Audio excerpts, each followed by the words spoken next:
Olá, este é o blog Civil Imobiliário. Hoje eu tenho a grande satisfação de entrevistar o meu amigo Daniel Gomes. Fazia tempo que eu queria entrevistá-lo e a gente está aproveitando aqui a estrutura e o congresso em andamento, o segundo congresso em andamento do Ibradim, que já está sendo um sucesso. Eu acabei de participar, assisti na verdade, o painel do Daniel, que tratava sobre Build Suit. Eles trouxeram assim questões muito interessantes. O Daniel, ele é autor de uma das principais obras sobre o contrato Build Suit. Ele tirou a nota máxima na dissertação de mestrado dele da PUC, foi muito elogiado, um trabalho muito bom. Daniel, primeiro eu queria agradecer aqui por você participar da nossa entrevista. Alexandre, obrigado, o prazer é todo meu, é um prazer enorme participar. Aqui, além de sermos amigos há tanto tempo, eu sou um assíduo telespectador das matérias que você publica, que são sempre muito enriquecedoras para o debate. Bom, a gente tratou diversos temas. Eu separei aqui algumas questões. Nem sempre eu e o Daniel a gente tem o mesmo posicionamento, mas a maior parte das coisas que a gente trata, eu gosto muito da forma do livro dele. E um ponto acho que interessante, a gente perdeu um tempinho ali no painel, foi tratar a possível redução da multa contratual, aplicação do 413 eventualmente. Você falou um ponto brilhante. O Junqueira desde sempre entendia que os contratos empresariais é desnecessário que o legislador, que o Poder Judiciário tente, né, quando são partes qualificadas, enfim. No Build Suit, por que é tão relevante que a multa contratual fixada pelas partes seja efetivamente aplicada? Por conta justamente da proteção do capital investido, né? Acho que esse é o claro intuito da norma. Muito mais do que simplesmente regrar as disposições de um tipo contratual, como você vê no Código Civil quando você trata de venda e compra, esses são os elementos desse contrato, aqui você está regrando um negócio, você está regrando uma atividade econômica. Não deveria ser aplicado o 413 porque as partes, né?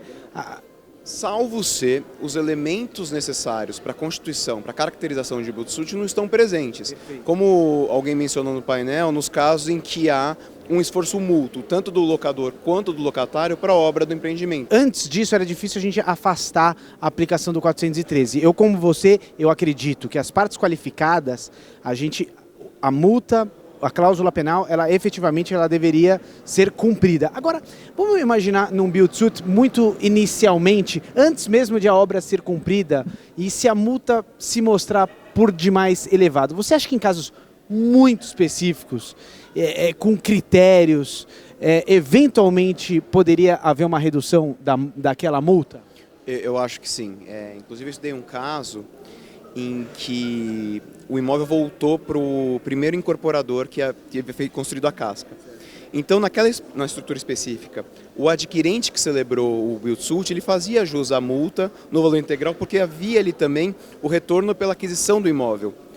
Com o desfazimento da primeira operação, com o regresso do imóvel para aquele incorporador, ou seja, aquele que celebrou o Build Suit saiu da equação, retornou para a primeira pessoa que já era dona do imóvel, como uma forma de distrato dessa primeira operação, e ela herdou o Build Suit.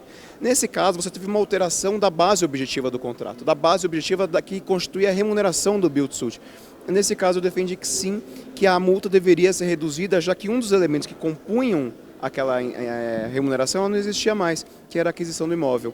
Mas são em casos objetivos em que você tem que provar que aquela multa não tem correlação com os investimentos realizados. Claro.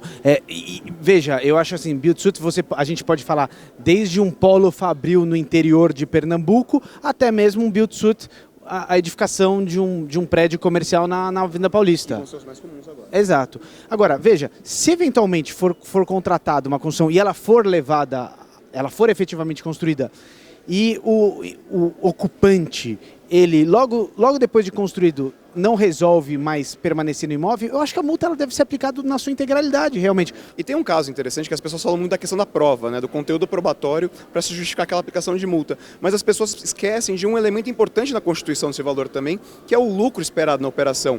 Se você simplesmente lastrear o montante da multa com base no prejuízo efetivo, você tira da equação um dos elementos importantes em qualquer negócio, que é a expectativa de lucro. Você está reduzindo a remuneração daquele investidor aos gastos com a construção e não contemplando os lucros cessantes, o que ele deixou de receber e que seria justo numa operação dessas. Muito bom. Bom, vamos tentar tratar talvez aí do ponto mais polêmico, assim, entender a natureza jurídica desse contrato, né?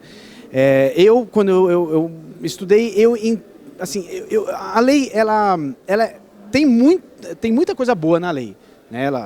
A possibilidade de afastar, a revisão é essencial, é imprescindível, a necessidade da multa ser paga de forma integral, mas ele o caput ele é um pouco estranho, porque é o seguinte, é um contrato que ele diz que prevalecem as regras estabelecidas pelas partes. Isso aparenta ser algo de um contrato atípico, né? Mas ele está dentro da lei do inquilinato. Então é um pouco estranho você defender. Eu defendi, né, por conta do meu posicionamento, que embora ele estivesse qualificado na lei do inquilinato, assim como o contrato de shopping center também está lá qualificado, o STJ entende que é típico, eu entendi que é atípico. E aí isso, claro, muda um pouco a natureza jurídica e a disciplina jurídica. Qual que é a sua posição sobre isso? Eu, ao contrário, entendo que ele foi tipificado a partir do momento que ele foi incluído na lei de locações, né? E essa questão, ela gera muitos debates também. E numa partida inicial, quando eu comecei a estudar, o que eu fiz? Eu analisei qual era a interpretação dos tribunais e dos doutrinadores com essas condições livremente pactuadas nos contratos de shopping center. E já havia um entendimento que não havia essa ampla liberdade de se contratar. Alguns dos elementos da lei de locações deveriam ser respeitados, como, por exemplo, o direito de preferência, no shopping center não, né? Mas a questão de antecipar valores de locação, não é por locação por temporada. Então, alguns elementos que não estavam no contrato e que as partes também não poderiam simplesmente expor. Sim. Então eu fiz essa interpretação, trouxe essa mesma interpretação para o Build-to-Suit. Eu acho que tem essa redação no CAPT, você tem uma margem maior de conceitos que podem ser disciplinados pelas partes, como a questão do artigo 21 que a gente debateu há pouco, mas, por exemplo, eu não acho válido a renúncia ao direito de preferência na aquisição do imóvel, nesse caso. Certo. A questão da dupla garantia é um ponto muito polêmico, eu espero que com a MP isso seja resolvido, porque o conteúdo econômico do Build-to-Suit justifica você ter várias garantias. Claro. Não existe uma garantia capaz de cobrir aquela operação toda. Mas, infelizmente, você tem um entrave na própria lei na qual ele está inserida e, por outro lado, você também tem um ativismo judicial muito grande. A gente nunca sabe como é que o judiciário vai interpretar essa questão. Dani, para a gente fechar, tem uma questão que eu acho muito legal assim, do Build-to-Suit, é o seguinte, você firma um contrato Build-to-Suit por um prazo de 20 anos. E ele tem, em razão, seja considerado ele um contrato atípico ou não, ele tem particularidades de um contrato de locação comum. Sim. Mas a partir do momento que esse contrato ele é renovado e o investimento ele já não se existe mais, a prestação da empreitada já não existe mais. Nesse caso, você acha que se aplica a lei do inquilinato na sua íntegra ou não? Muito boa pergunta. Ninguém trata dessa questão e por um motivo muito grande, muito nítido. Porque os contratos Build-to-Suit não chegaram. É verdade, é verdade. Eles vão começar a chegar agora. Se eles foram celebrados no final de 1999, 2000, eles vão começar a vencer logo mais. Sim. E eu acho que sim. Eu acho que a partir do término do prazo inicial, aquela necessidade de proteger o investimento realizado já foi amortizada. Então, ele se torna uma simples locação ordinária. Eu acho interessante que os contratos Build-to-Suit já prevejam quais são os critérios para fixar o novo valor de locação a partir do término do prazo inicial, já trazendo isso para bases de mercado, e aí se aplica todo o resto, direito de revisional de aluguel e tudo mais. Totalmente de acordo. Dani, queria te agradecer muito. O seu livro eu li de cabo a rabo, aprendi muito, foi essencial para o meu estudo, né? Porque eu entrei no mestrado, você já tinha defendido. Então, tem muito pouco trabalho. Então, eu aprendi muito. Eu agradeço muitíssimo. Verdadeiro, de cabeceira também. Que bom. Eu te agradeço muito, então, por essa entrevista. Adorei debater uns temas. E muita coisa a gente concorda. Muita coisa a gente concorda. É que o típico e atípico, eu acho que talvez seja o único, exatamente, né? Meus amigos, esse foi Daniel Gomes. Muito obrigado pela audiência de todos.